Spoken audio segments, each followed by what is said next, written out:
como uma bagagem estranha disfarçada em lenda, em mito, em parábola. Ela não se apresenta aqui como o conjunto imponente que lhe conferiu Pitágoras, que tentamos reconstruir, como um edifício fundado sobre uma base imutável e cujas partes estão fortemente cimentadas, e sim por fragmentos analíticos. Platão, como Sócrates, coloca-se no mesmo plano dos jovens de Atenas, dos mundanos, dos retóricos e dos sofistas. Combate-os com suas próprias armas. Mas seu gênio está sempre lá. A cada instante, ele rompe como uma águia a malha da dialética, para elevar-se num voo audacioso às verdades sublimes, que são sua pátria e sua atmosfera natal. Esses diálogos têm um encanto picante único. Sente-se ali, ao lado do entusiasmo de Delfos e de Eleusis, uma clareza maravilhosa, o sal ático, a malícia do homem simples que foi Sócrates, a ironia fina e ligeira do sábio. Nada mais fácil do que encontrar as diferentes partes da doutrina esotérica em Platão e descobrir, ao mesmo tempo, as fontes em que ele bebeu. A doutrina das ideias típicas das coisas, expostas no Fedro, é um corolário da doutrina dos números sagrados de Pitágoras. O Tímeo apresenta uma exposição bastante confusa e obscura da cosmogonia esotérica. Quanto à doutrina da alma, suas migrações e evolução, ela permeia toda a obra de Platão, mas em nenhuma parte transparece tão claramente quanto no banquete, no Fédon e na lenda de Er. No final desse diálogo, percebemos Psique sob um véu, mas quão bela e comovente ela brilha através dele, com suas formas delicadas e sua graça divina. Vimos no livro anterior que a chave do cosmo, o segredo de sua constituição, de alto a baixo, encontra-se no princípio dos três mundos, refletidos pelo microcosmo e pelo macrocosmo, no ternário humano e divino. Pitágoras havia magistralmente formulado e resumido esta doutrina, sob o símbolo da tétrada sagrada. Esta doutrina do Verbo vivo, eterno, constitui o grande arcano, a fonte da magia, o templo de diamante do iniciado, sua cidadela inexpugnável acima do oceano das coisas. Platão não podia nem queria revelar esse arcano em seus ensinamentos públicos. Inicialmente, o juramento dos mistérios cerrava-lhe os lábios. Além disso, ninguém o teria compreendido e o vulgo teria profanado indignamente este mistério teogônico, que contém a geração dos mundos. Para combater a corrupção dos costumes e o desencadeamento das paixões políticas, era preciso outra coisa. Com a grande iniciação ia fechar-se logo a porta do além, aquela porta que, aliás, só se abre luminosamente para os grandes profetas, aos raríssimos, aos verdadeiros iniciados. Platão substituiu a doutrina dos três mundos por três conceitos que, na ausência da iniciação organizada, permaneceram por 2000 anos como três caminhos abertos para a finalidade suprema. Esses três conceitos relacionam-se igualmente com o mundo humano e o mundo divino. Eles têm a vantagem de uni-los, embora de maneira abstrata. Aqui se revela o gênio vulgarizador e criador de Platão. Lançou torrentes de luz sobre o mundo, colocando na mesma linha as ideias da verdade, da beleza e do bem. Elucidando-as uma através da outra, ele demonstrou que elas são três raios que partem do mesmo foco que, juntando-se, reconstituem esse mesmo foco, isto é, Deus. Buscando o bem, ou seja, o justo, a alma se purifica. Prepara-se para conhecer a verdade. Esta é a primeira indispensável condição de seu progresso. Buscando, alargando a ideia do belo, ela atinge o belo intelectual, aquela luz inteligível, mãe das coisas, animadora das formas, substância e órgão de Deus. Mergulhando na alma do mundo, a alma humana sente crescerem-lhe as asas. Buscando a ideia do verdadeiro, ela atinge a pura essência, os princípios contidos no espírito puro. Ela reconhece sua imortalidade pela identidade de seu princípio com o princípio divino. Perfeição, epifania da alma. Abrindo estas grandes vias ao espírito humano, Platão definiu e criou, fora dos sistemas estreitos e das religiões particulares, a categoria do ideal, que devia substituir por séculos, e substitui até nossos dias, a iniciação orgânica e completa. Ele franqueou as 3 vias sagradas que conduzem a Deus, como a via sagrada de Atenas conduzia a Eleusis pela porta do cerâmico. Tendo penetrado no interior do templo com Hermes, Orfeu e Pitágoras, julgamos melhor a solidez e a retidão daqueles largos caminhos construídos pelo divino engenheiro Platão. O conhecimento da iniciação nos dá a justificação e a razão de ser do idealismo. O idealismo é a afirmação ousada das verdades divinas pela alma que se interroga na solidão e julga realidades celestes por suas faculdades íntimas e suas vozes interiores. A iniciação é a penetração dessas mesmas verdades pela experiência da alma, pela visão direta do espírito, pela ressurreição interior. No grau supremo, é a comunicação da alma com o mundo divino. O ideal é uma moral, uma poesia, uma filosofia. A iniciação é uma ação, uma visão, uma presença sublime da verdade. O ideal é o sonho e a saudade da pátria divina. A iniciação, templo dos eleitos, é sua lembrança clara, a própria posse. Estabelecendo a categoria do ideal, o iniciado Platão criou portanto um refúgio, abriu o caminho da salvação a milhões de almas que não podem, nesta existência, alcançar a iniciação direta, mas aspiram dolorosamente à verdade. Assim, Platão fez da filosofia o vestíbulo de um santuário futuro, a ele convidando todos os homens de boa vontade. O idealismo de seus numerosos filhos, pagãos ou cristãos, aparece-nos como a sala de espera da grande iniciação. Isto nos explica a imensa popularidade e a força irradiante das ideias platônicas. Essa força reside em seu fundo esotérico.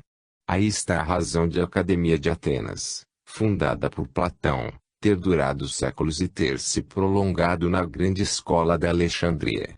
E eis porque os primeiros pais da Igreja renderam homenagem a Platão, tendo Santo Agostinho retomado 2/3 de sua teologia. 2000 anos decorreram desde que o discípulo de Sócrates exalara seu último suspiro, à sombra da Acrópole. O cristianismo, as invasões dos bárbaros, a Idade Média tinham passado pelo mundo. Mas a antiguidade renascia de suas cinzas. Em Florença, os Médicis quiseram fundar uma academia e chamaram um sábio grego, exilado de Constantinopla, para organizá-la. Que nome lhe deu Marcílio Ficino? Chamou a Academia Platônica.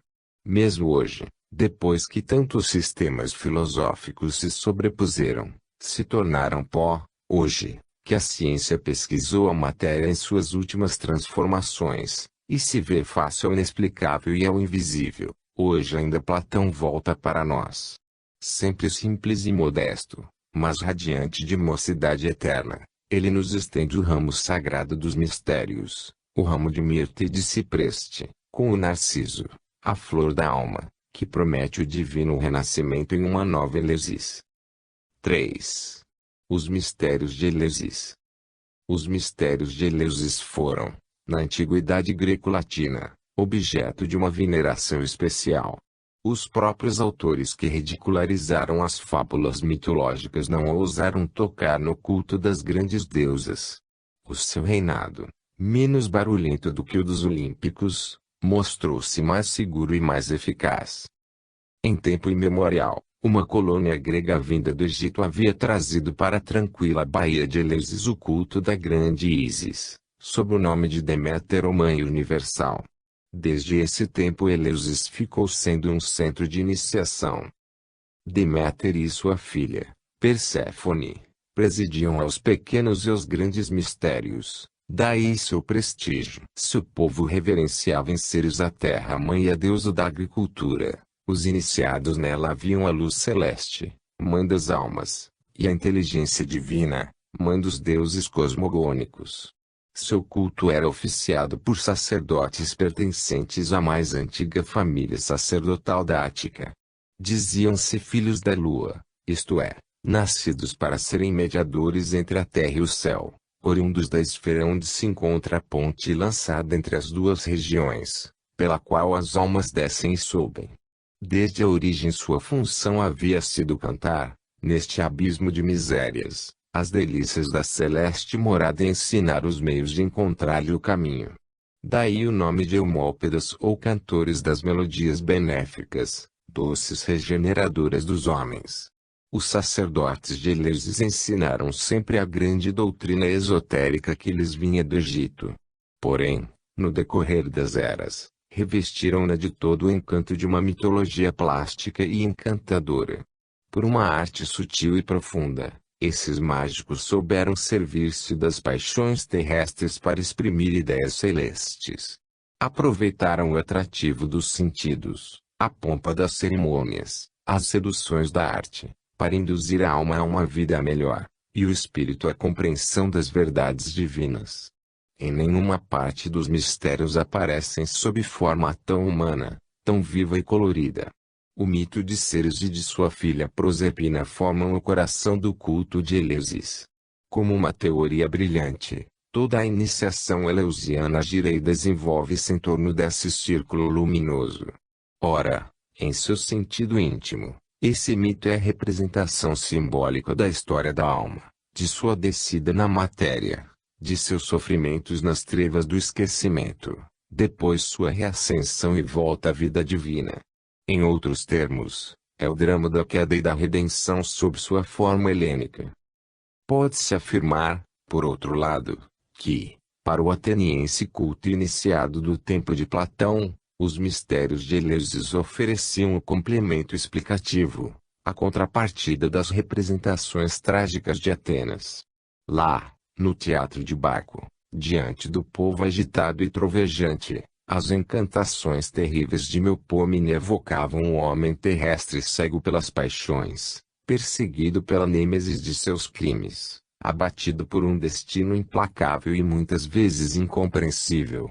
Lá ecoavam as lutas de Prometeu, as imprecações das Erênias, lá rugiam o desespero de Édipo e o furor de Orestes.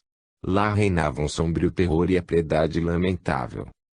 Em Eleusis, no recinto de Ceres, tudo se esclarecia. O círculo das coisas estendia-se para os iniciados tornados videntes. A história de Psique e Perséfone era para cada alma uma revelação surpreendente. A vida explicava-se como uma expiação ou como uma prova. A quem, além do seu presente terrestre, o homem descobria as zonas estreladas de um passado, de um futuro divino. Depois da agonia da morte, as esperanças, as liberações, as alegrias elisianas e, através dos pórticos escancarados do grande templo, os cânticos dos bem-aventurados, a luz submergente de um maravilhoso além. Eis o que eram os mistérios em face da tragédia, o drama divino da alma completando, explicando o drama terrestre do homem. Os pequenos mistérios celebravam-se no mês de fevereiro, em Agrai, burgo vizinho de Eleusis. Os aspirantes que tinham se submetido a um exame prévio e dado provas de seu nascimento, de sua educação e honorabilidade, eram recebidos, à entrada do recinto fechado, pelo sacerdote de Eleusis, chamado Hierocérix ou Arauto e Sagrado, representando Hermes com a cabeça coberta, como ele, pelo pétaso empunhando o caduceu. Era o guia, o mediador, o intérprete dos mistérios, que conduzia os recém-chegados a um pequeno templo de colunas jônicas, dedicado a Coré, a grande virgem Perséfone. O gracioso santuário da deusa escondia-se no fundo de um vale tranquilo, no meio de um bosque sagrado, entre grupos de teixos e de choupos brancos. Então as sacerdotisas de Proserpina, as serofântidas, saíam do templo, usavam túnicas imaculadas sem mangas, coroadas de narcisos. Elas se colocavam em fila no alto da escadaria e entoavam uma melopéia grave, à moda dórica. Diziam, escandindo suas palavras com grandes gestos: aspirantes aos mistérios, estais no átrio de Proserpina. Tudo o que ides ver surpreender-vos-á. aprendereis que vossa vida presente é apenas um tecido de sonhos mentirosos e confusos. O sono que vos rodeia numa zona de trevas leva vossos sonhos e vossos dias em seu fluxo, como destroços flutuantes que desaparecem. Mas além estende-se uma região de luz eterna. Que Perséfone vos seja propício e vos ensine pessoalmente a atravessar o rio das trevas e a penetrar até Deméter celeste. Depois, a profante Deu profetiza que dirigia o coro descia 3 degraus da escadaria e proferia esta maldição, com voz solene e olhar assustador: infelizes daqueles que vierem para profanar os mistérios. A deusa perseguirá esses corações perversos durante toda a sua vida e, no reino das sombras, não deixará sua presa. Em seguida, vários dias passavam-se em abluções, em jejuns, em orações e instruções. Na tarde do último dia, os neófitos se reuniam na parte mais secreta do bosque sagrado, para lá assistirem ao rapto de Perséfone. A cena era representada ao ar livre pelas sacerdotisas do templo. O costume remontava a uma época muito distante, e à base dessa representação, a ideia dominante permanecia sempre a mesma, embora a forma variasse muito com o passar dos anos. No tempo de Platão, graças ao desenvolvimento recente da tragédia, a antiga severidade hierática dera lugar a um gosto mais humano, mais apurado e uma tendência passional. Guiados pelo Hierofante, os poetas anônimos de Eleusis fizeram dessa cena um pequeno drama, que se desenrolava mais ou menos assim. Os neófitos chegam aos pares a uma clareira. Ao fundo vêem-se rochedos e uma gruta, rodeados de um bosque de mirta e alguns chopos. À frente, uma campina onde há ninfas deitadas em torno de uma fonte. No fundo da gruta, vê-se Perséfone, sentada num trono. Nua até a cintura como uma psique, seu busto esbelto emerge castamente de um drapeado que lhe envolve os flancos como uma névoa azulada. Ela parece feliz, inconsciente de sua beleza, e borda um longo véu de fios multicores. Deméter, sua mãe, está de pé, junto dela, a cabeça coberta com o calatos, e o cetro na mão. Hermes, o arauto dos mistérios, aos assistentes, Deméter nos dá 2 presentes excelentes, os frutos, para que não vivamos como animais, e a iniciação, que transmite uma esperança mais doce a quem dela participa até o fim desta vida e por toda a eternidade. Prestai atenção às palavras que ides ouvir e às coisas que ides ver. Deméter, com uma voz grave: filha amada dos deuses, fica nesta gruta até minha volta e borda meu véu. O céu é a tua pátria, o universo te pertence. Vês os deuses. Eles atendem a teu apelo. Não escutes a voz de Eros, o astuto de suaves olhares, de pérfidos conselhos. Evita saíres da gruta, e não colhas jamais as flores sedutoras da terra. O seu perfume perturbador e funesto te faria perder a luz do céu e até a sua lembrança. Tece o meu véu e vive feliz até minha volta, com as ninfas, tuas companheiras. Então, em meu carro de fogo, puxado por serpentes, eu te levarei aos esplendores do éter, acima da Via Láctea. Perséfone, sim, mãe augusta e temível, por esta luz que te rodeia e que me é querida, prometo. E que os deuses me castiguem, se eu não mantiver meu juramento. Deméter sai. O coro das ninfas, Perséfone, virgem casta e noiva do céu. Tu, que bordas a imagem dos deuses em teu véu, possas jamais conhecer as vãs ilusões e os inúmeros males da terra. A eterna verdade te sorri. Teu esposo celeste, Dionísio, te espera no empíreo. Às vezes ele te aparece sob a forma de um sol distante. Seus raios te acariciam. Ele respira o teu hálito e tu bebes a sua luz. Por antecipação, vós vos possuís. Virgem, quem é mais feliz do que tu? Perséfone, neste véu azul, de pregas intermináveis, bordo com minha agulha de marfim as inúmeras figuras dos seres e de todas as coisas. Acabei a história dos deuses. Bordei o caos assustador, com 100 cabeças e 1000 braços. Daí devem sair os seres mortais. Quem os fez nascer? O pai dos deuses disse-me que foi Eros. Contudo, jamais o vi, ignoro sua forma. Quem pintará para mim sua face? As ninfas, não penses nisto. Porque esta pergunta é vã. Perséfone, levanta-se e repele o véu, Eros. O mais antigo e no entanto o mais jovem dos deuses, fonte inesgotável das alegrias e das lágrimas, pois foi assim que me falaram de ti, Deus terrível, o único desconhecido, o único invisível dos imortais e o único desejável, ó misterioso Eros. Que emoção, que vertigem se apodera de mim ao pronunciar o teu nome. O coro, não procures saber mais. As perguntas perigosas arruinaram homens e até mesmo deuses. Perséfone, fixando no vazio os olhos cheios de espanto, será uma recordação? Será um pressentimento horrível? O caos. Os homens. O abismo das gerações. O grito dos partos. Os clamores furiosos do ódio e da guerra. O abismo da morte. Ouço, vejo tudo isso. E esse abismo me atrai, me chama. É preciso que eu desça lá. Eros para lá me impele com sua tocha incendiária. Ah! E eu vou morrer. Longe de mim este sonho horrível. Ela cobre o rosto com as mãos e soluça. O coro, Virgem Divina, isto ainda não passa de um sonho. Mas ele poderia corporificar-se, ele poderia tornar-se inelutável realidade, e teu céu desaparecia como um sonho vão, se cedesses a teu desejo culposo. Obedece a esta advertência salutar, retoma a tua agulha e tece o teu véu. Esquece o astucioso, o imprudente, o criminoso Eros. Perséfone, ela tira as mãos do rosto, que mudou de expressão, e sorri através das lágrimas. Como sois loucas!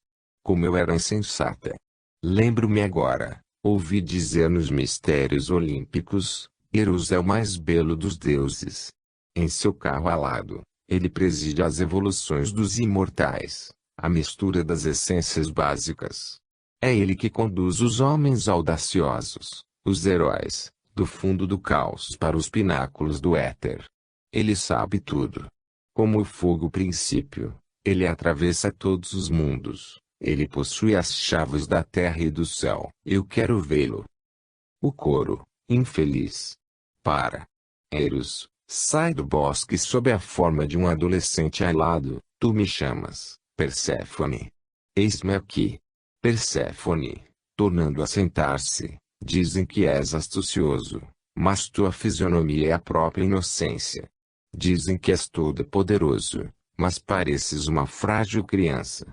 Dizem que és traidor, mas quanto mais contemplo teus olhos, mais meu coração se alegra, mais confio em ti, belo menino jovial. Dizem que és sábio e hábil. Podes ajudar-me a bordar este véu? Eros, de bom grado. Eis-me junto de ti, a teus pés. Que véu maravilhoso! Ele parece umedecido no azul de teus olhos. Que figuras admiráveis tua mão aí bordou, menos belas, no entanto, do que a divina bordadeira, que jamais se viu a si mesma em um espelho.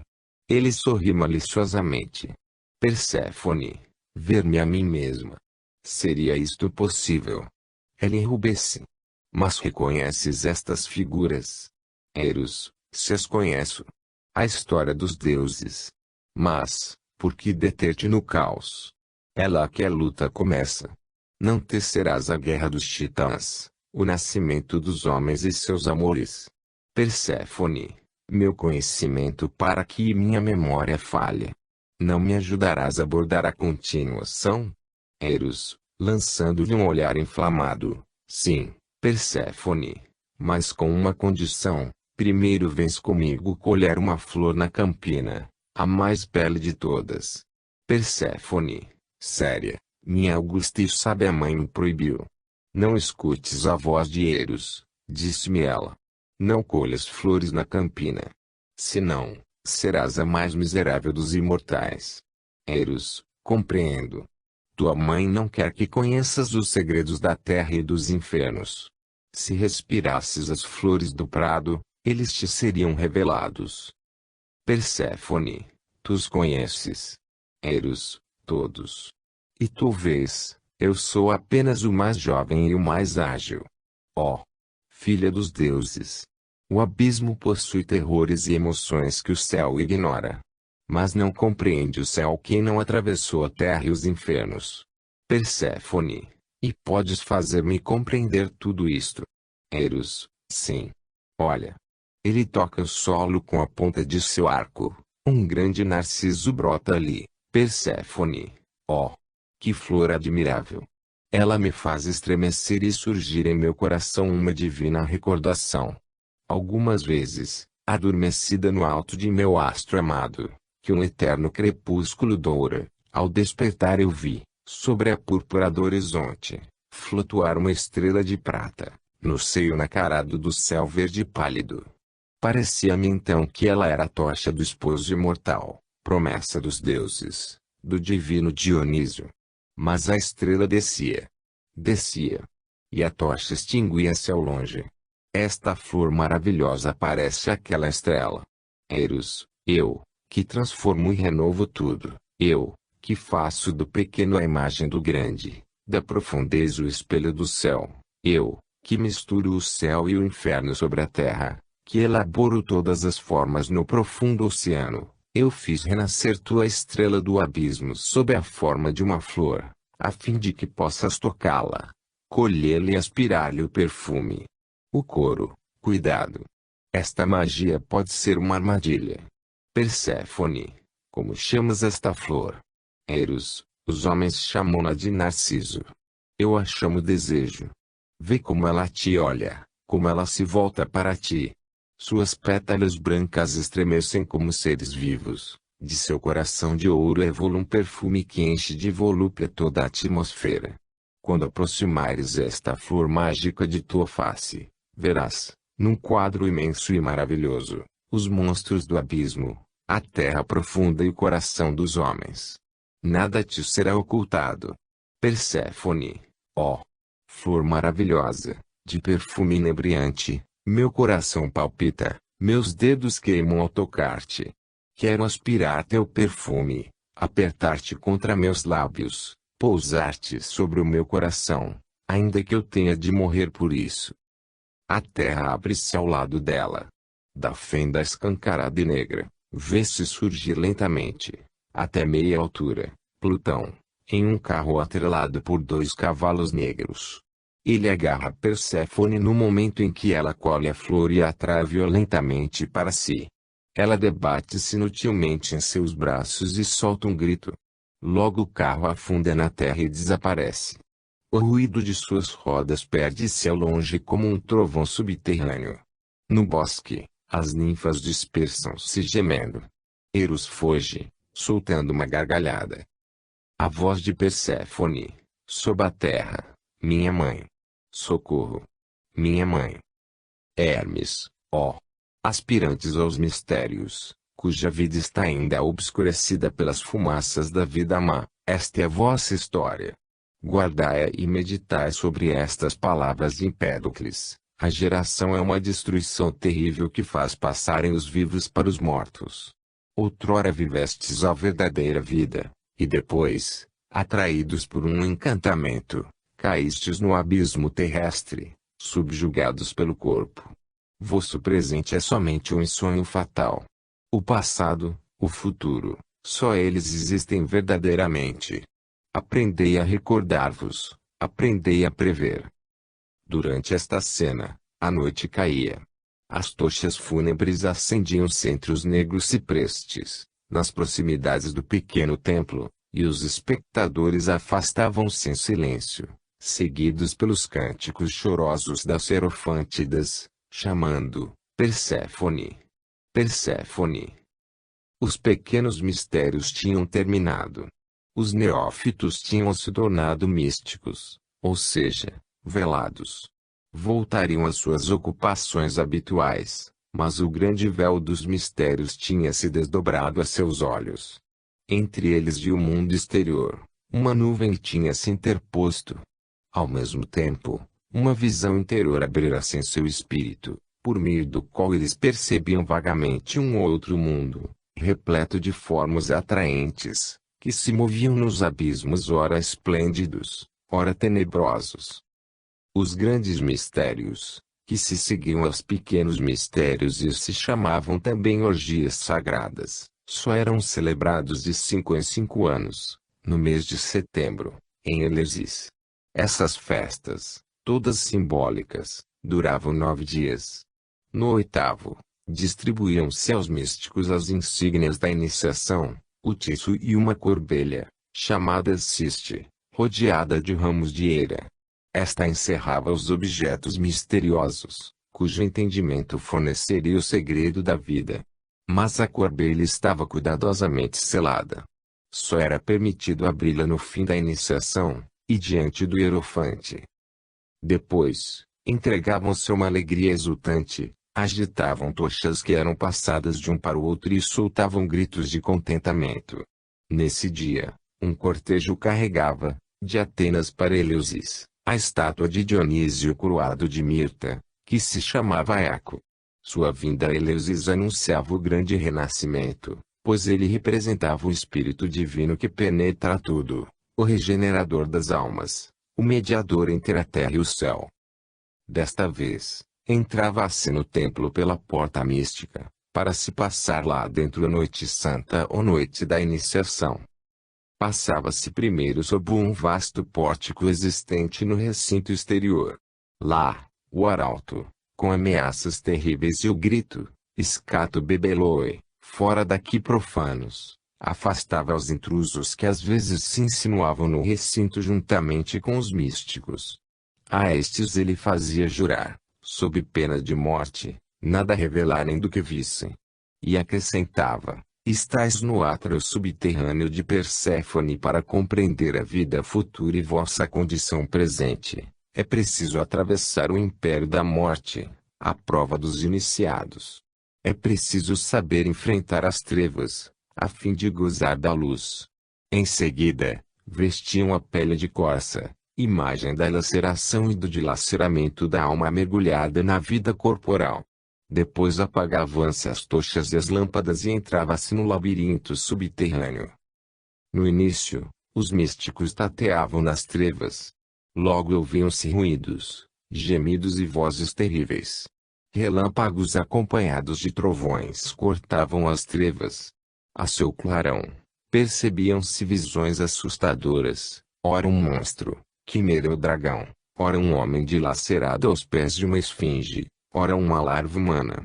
Essas aparições eram tão súbitas que não se tinha tempo de distinguir o artifício que as produzia, e a obscuridade completa que lhes sucedia redobrava o horror. Plutarco comparava o terror causado por essas visões ao estado de um homem em seu leito de morte. A cena mais estranha, referente à magia verdadeira, passava-se em uma cripta, onde um sacerdote frígio, vestido com uma túnica asiática de listas verticais vermelhas e pretas, estava de pé, diante de um braseiro de cobre que iluminava vagamente a sala com seus clarões intermitentes. Com um gesto que não admitia réplica, ele forçava os recém-chegados a sentarem à entrada e lançava no braseiro grandes porções de um perfume narcotizante. A sala enchia-se logo de densos turbilhões de fumaça, onde se distinguia uma mistura de formas cambiantes, ora animalescas, ora humanas. Algumas vezes eram enormes serpentes que se estiravam como sereias ou se emaranhavam num enrolamento interminável. Outras vezes, bustos de ninfas voluptuosamente curvados, com os braços estendidos, se transformavam em morcegos, cabeças encantadoras de adolescentes, em focinhos de cachorro. E todos esses monstros, alternadamente bonitos e hediondos, aéreos, fluidos, enganosos, irreais, tão subitamente aparecendo e desaparecendo, rodopiavam, reluziam, provocavam vertigem e envolviam os místicos fascinados, como que para barrar-lhes o caminho. De vez em quando o sacerdote de Cibele estendia sua varinha no meio dos vapores, e o eflúvio de sua vontade parecia imprimir àquela ronda multiforme um movimento turbilhonante e uma vitalidade inquietante. E o frígio dizia: entrai. Os místicos levantavam-se e entravam no círculo. Então, sentiam-se, roçados estranhamente, ou rapidamente tocados por mãos invisíveis, ou violentamente lançados por terra. Alguns recuavam aterrorizados e voltavam para o lugar de onde tinham vindo. Somente os mais corajosos prosseguiam, sendo atacados várias vezes. Uma firme resolução punha fim ao sortilégio. Então, chegava-se a uma grande sala circular, iluminada pela luz fúnebre de raros lampadários. No centro, uma única coluna, uma árvore de bronze, cuja folhagem metálica se estende por todo o teto. Nessa folhagem incrustam-se quimeras, górgonas, harpias, mochos, esfinges e estrígeas, imagens que falavam de todos os males terrestres, de todos os demônios que se enfurecem contra o homem. Esses monstros, reproduzidos em metais reluzentes, enrolam-se na ramagem e, do alto, parecem espreitar sua presa. Sob a árvore, num trono magnífico, está sentado Plutão Aidoneu com um manto purpurino. A seus pés, a Nébride, sua mão segura o tridente, seu semblante está carregado. Ao lado do rei dos infernos, que jamais sorri, sua esposa, a alta e esbelta Perséfone. Os místicos a reconhecem como a Hierofântida que já havia representado a deusa nos pequenos mistérios. Ela continua bela, mais bela talvez em sua melancolia. Mas, como está mudada, em sua veste de luto com lágrimas de prata, e com o diadema de ouro. Não é mais a virgem da gruta. Agora ela conhece a vida de baixo e sofre. Reina sobre os poderes inferiores, é soberana entre os mortos, mas estrangeira em seu império. Um pálido sorriso aflora sua fisionomia entristecida pela sombra do inferno. Ah! Nesse sorriso vê-se a ciência do bem e do mal, o encanto inexprimível da dor vivida muda. O sofrimento ensina a piedade. Ela acolhe com um olhar de compaixão os místicos que se ajoelham e depõem a seus pés coroas de narciso. Então brilha em seus olhos uma chama lânguida, esperança perdida, longínqua lembrança do céu. De repente, no fundo de uma galeria que sobe, luz em tochas e, como o som de uma trombeta, conclama uma voz: vinde, místicos. Iaco voltou. Deméter espera sua filha. Ivoé.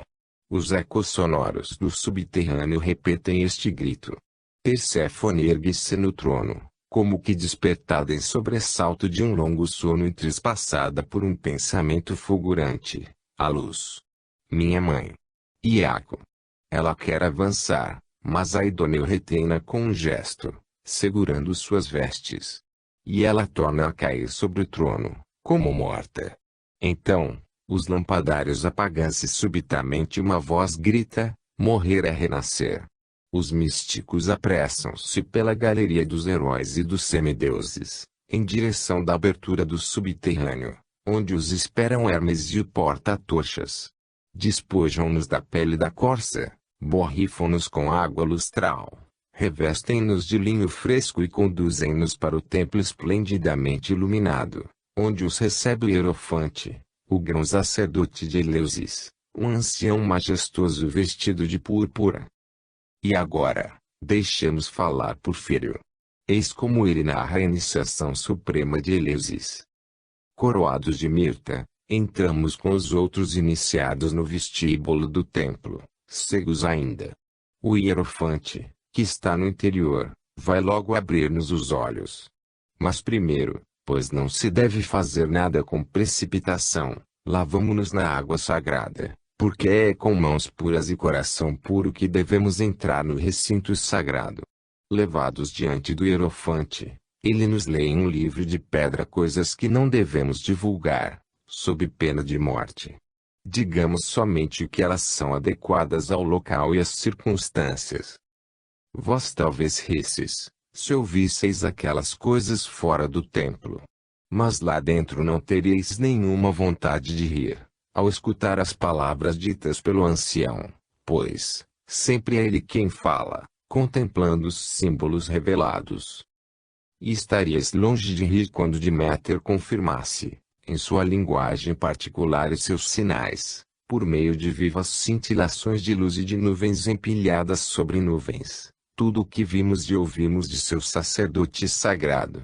Então, finalmente, a luz de uma serena maravilha enche o templo. Vemos os puros campos de Elísio. Ouvimos o coro dos bem-aventurados.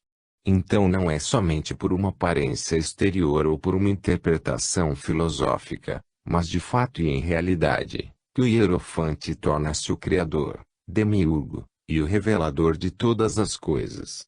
O Sol é apenas seu porta-tochas, a Lua, seu oficiante junto do altar, e Hermes, seu arauto místico. Enfim, a última palavra foi pronunciada, com Xon Pax. O rito foi consumado e nós somos videntes, Epubtai, para sempre. O que dizia o grande Hierofante? Quais seriam aquelas palavras sagradas, aquela revelação suprema? Os iniciados aprendiam que a divina Perséfone, que eles tinham visto no meio dos terrores e dos suplícios dos infernos, era a imagem da alma humana acorrentada à matéria nesta existência, ou entregue a quimeras e tormentos maiores ainda, se viveu escrava de suas paixões. Sua vida terrestre é uma expiação ou uma provação de existências anteriores. Mas a alma pode purificar-se pela disciplina, pode lembrar-se e pressentir, pelo esforço combinado da intuição, da razão e da vontade, e participar por antecipação das vastas verdades, das quais deve tomar posse plena e total no imenso além. Somente então, Perséfone tornar-se-á pura, luminosa, a virgem inefável, distribuidora do amor e da alegria. Quanto à sua mãe, Ceres, ela era, nos mistérios, o símbolo da inteligência divina e do princípio intelectual do homem, que a alma deve alcançar para atingir sua perfeição. Se podemos acreditar em Platão, Jámblico, Próclus e todos os filósofos alexandrinos, a elite dos iniciados tinha no interior do templo visões de caráter estático e maravilhoso. Já citei o testemunho de Porfírio. Eis agora o de Próclus. Em todas as iniciações e mistérios, os deuses, aqui esta palavra significa todas as ordens de espíritos, mostram-se sob muitas formas e aparecem com grande variedade de figuras. Às vezes é uma luz sem forma, às vezes esta luz reveste-se da forma humana ou de uma forma diferente. Eis a passagem de Apuleio. Aproximei-me dos confins da morte e tendo atingido o átrio de Proserpina, voltei, transportado através de todos os elementos, espíritos elementares da terra, da água, do ar e do fogo. Nas profundezas da meia-noite, vi o sol resplandecente de uma luz esplêndida, ao mesmo tempo que os deuses infernais e os deuses superiores. E aproximando-me dessas divindades paguei-lhes o tributo de uma piedosa adoração. Por mais vagos que sejam esses testemunhos, eles parecem reportar-se a fenômenos ocultos. Segundo a doutrina dos mistérios, as visões estáticas do templo seriam produzidas através do mais puro dos elementos, a luz espiritual assimilada à Ísis celeste. Os oráculos de Zoroastro chamam-na a natureza que fala por si mesma, isto é, um elemento pelo qual o mago dá uma expressão visível e instantânea ao pensamento, e que serve igualmente de corpo e de vestimenta para as almas, as quais são os mais belos pensamentos de Deus. Por isso o Hierofante, tendo o poder de produzir esse fenômeno, de colocar os iniciados em contato com as almas dos heróis e dos deuses, anjos e arcanjos, identificava-se, nesse momento, ao Criador, ao Demiurgo, o porta-tocha, ao Sol, isto é, a luz hiperfísica, e Hermes, a palavra divina, que é sua intérprete. Quaisquer que sejam essas visões, não há, na antiguidade, uma só voz discordante sobre a exaltação serena produzida pelas últimas revelações de Eleusis. Uma felicidade desconhecida, uma paz sobre-humana descia no coração dos iniciados. A vida parecia vencida, a alma, liberta, e cumprido o ciclo terrível das existências. Todos sentiam uma alegria límpida, uma certeza inefável no puro éter da alma universal. Acabamos de reviver o drama de Eleusis com seu significado íntimo e oculto.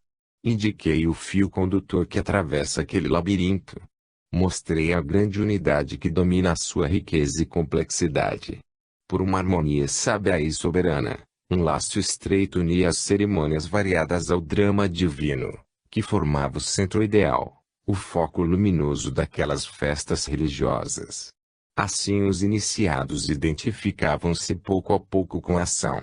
De simples espectadores, tornavam-se atores e reconheciam, afinal, que o drama de Perséfone ocorria no íntimo deles mesmos.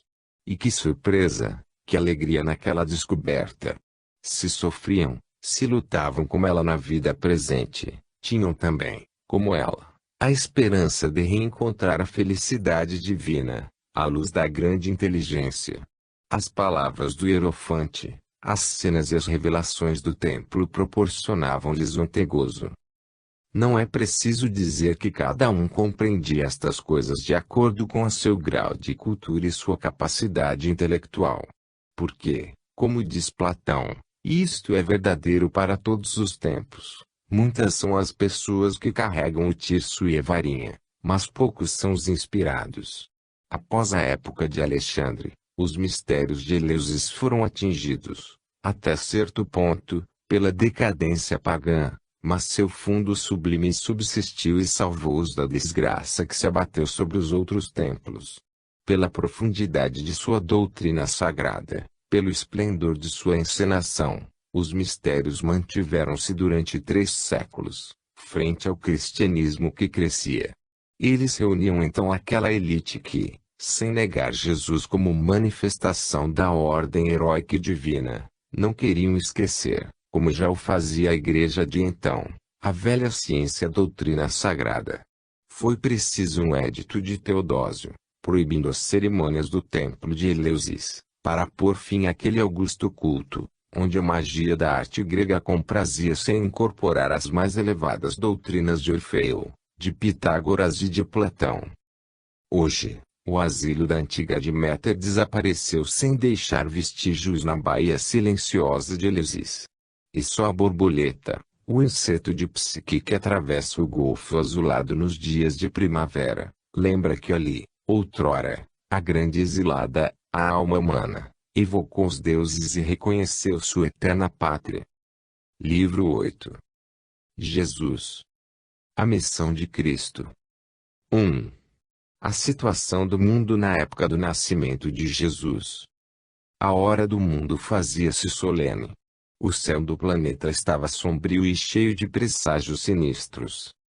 Apesar do esforço dos iniciados, o politeísmo culminara com a derrocada da civilização na Ásia, na África e na Europa.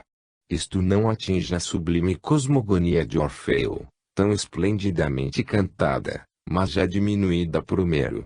Disso só se pode acusar a dificuldade, para a natureza humana, de conservar uma certa elevação intelectual. Para os grandes espíritos da antiguidade, os deuses jamais passaram de uma expressão poética das forças hierárquicas da natureza, uma imagem que falava de seu organismo interno, e é também como os símbolos das forças cósmicas e anímicas que esses deuses vivem indestrutíveis na consciência da humanidade. No pensamento dos iniciados, essa diversidade de deuses ou de forças era dominada e penetrada pelo Deus Supremo ou Espírito Puro. O fim principal dos santuários de Mênfis, Delfos e Eleusis havia sido precisamente ensinar essa unidade de Deus, com as ideias teosóficas e a disciplina moral que a elas se prendem. Mas os discípulos de Orfeu, de Pitágoras e de Platão fracassaram diante do egoísmo dos políticos, diante da mesquinhez dos sofistas e das paixões da multidão. A decomposição social e política da Grécia foi a consequência de sua decomposição religiosa, moral e intelectual. Apolo, o Verbo solar, a manifestação do Deus Supremo e do mundo supraterrestre pela beleza, a justiça e a adivinhação, Cala-se.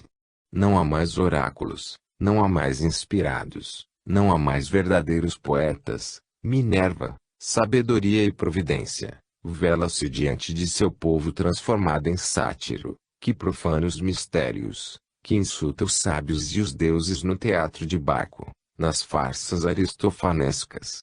Os próprios mistérios corrompem-se, pois admitem-se as psicofantas e as cortesãs nas festas de Eleusis. Quando a alma se embrutece, a religião torna-se idólatra. Quando o pensamento se torna rude, a filosofia cai no ceticismo. Assim vemos Luciano, micróbio nascente sobre o cadáver do paganismo, zombar dos mitos, depois que Carneades menosprezou-lhes a origem científica. Supersticiosa em religião, agnóstica em filosofia, egoísta e dissolvente em política, ébria de anarquia e fatalmente votada à tirania, eis o que se tornara aquela Grécia divina, que nos transmitiu a ciência egípcia e os mistérios da Ásia sob as formas imortais da beleza. Se alguém compreendeu o que faltava ao mundo antigo, se alguém tentou reerguê-lo por um esforço de heroísmo e de gênio, esse alguém foi Alexandre, o Grande. Este legendário conquistador, iniciado, como seu pai Felipe, nos mistérios de Samotrácia, mostrou-se ainda mais filho intelectual de Orfeu do que discípulo de Aristóteles. Sem dúvida o Aquiles da Macedônia, que se lançou com um punhado de gregos através da Ásia até a Índia, sonhou com o Império Universal, mas não à maneira dos Césares, pela opressão dos povos, pelo esmagamento da religião e da ciência livre.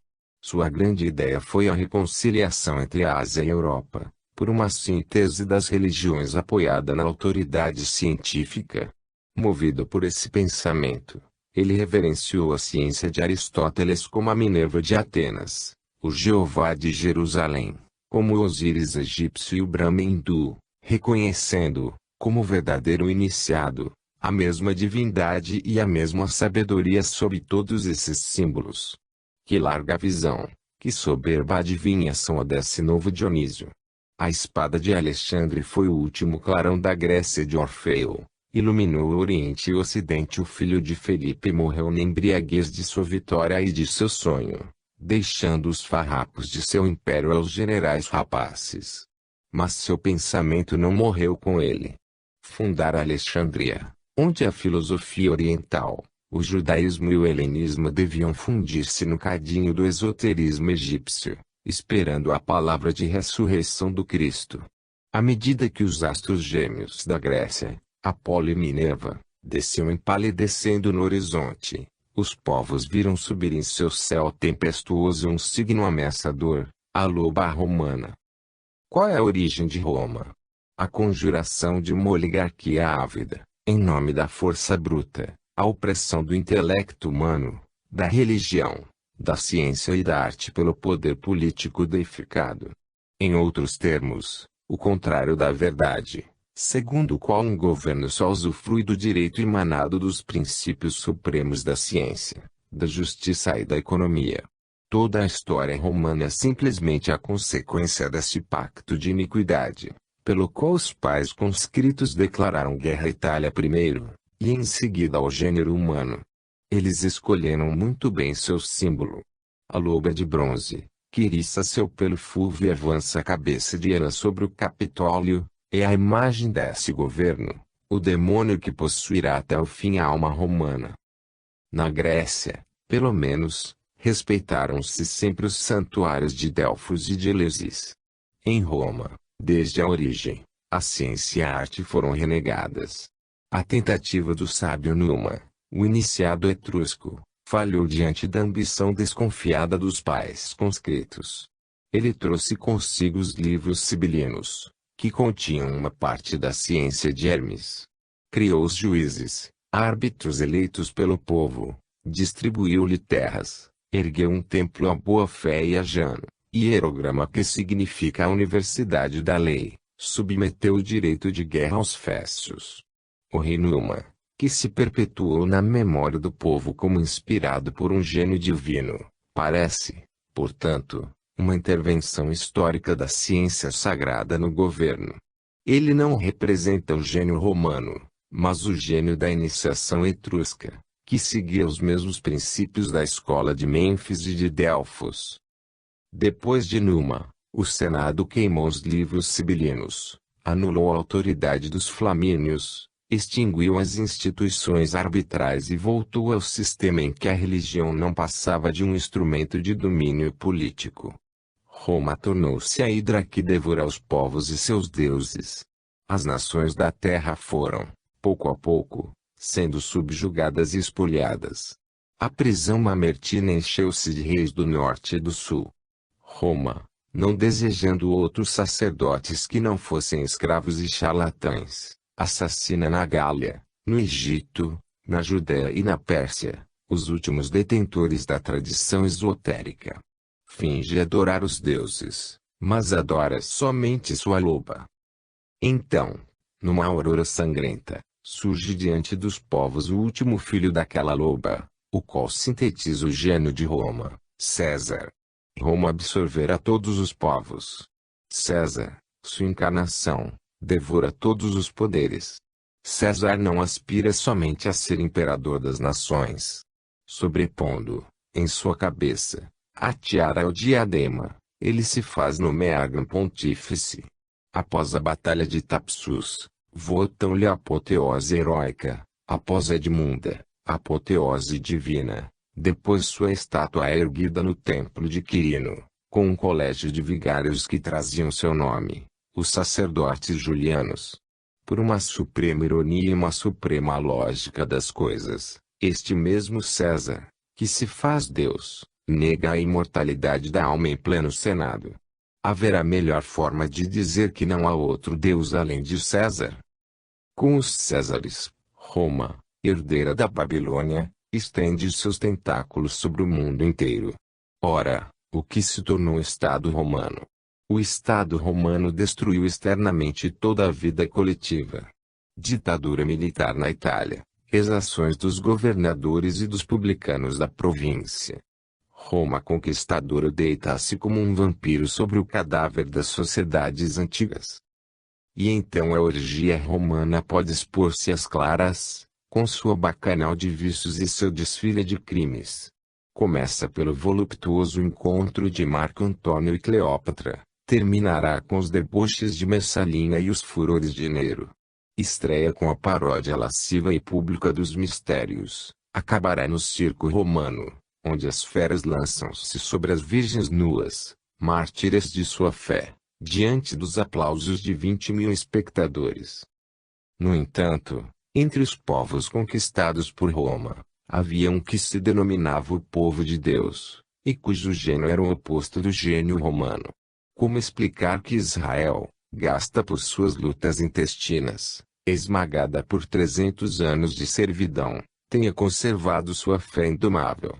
Porque este povo vencido erguia-se em face da decadência grega e da orgia romana, como um profeta, com a cabeça coberta de cinzas e os olhos chamejantes de cólera terrível. Porque ousava ele predizer a queda dos senhores que calcavam os pés sobre sua garganta e falar de certo triunfo final, enquanto parecia aproximar-se de sua ruína irremediável. É que uma grande ideia vivia nela, inculcada por Moisés. Sob o domínio de Josué, as 12 tribos tinham erguido um monumento com esta inscrição: nós damos testemunho de que Yahvé é o único Deus. Como e porque o legislador de Israel havia feito do monoteísmo a pedra angular de sua ciência, de sua lei social e de uma ideia religiosa universal, nós o vimos no livro de Moisés. Ele tivera o gênio de compreender que do triunfo daquela ideia dependia o futuro da humanidade. Para conservá-la, escrever um livro hieroglífico, construiu uma arca de ouro, arregimentou um povo da poeira nômade do deserto. Sobre estes testemunhos da ideia espiritualista, Moisés fez pairar o fogo do céu e trovejar o raio. Contra eles conjuraram-se não somente os moabitas, os filisteus, os amalecitas, todas as populações da Palestina, mas ainda as paixões e as fraquezas do próprio povo judeu. O livro deixou de ser compreendido pelo sacerdócio. A arca foi tomada pelos inimigos e 100 vezes o povo quase esqueceu sua missão. Porque então ela permaneceu fiel, apesar de tudo. Porque a ideia de Moisés ficou gravada na fronte e no coração de Israel com as letras de fogo. A quem se deve essa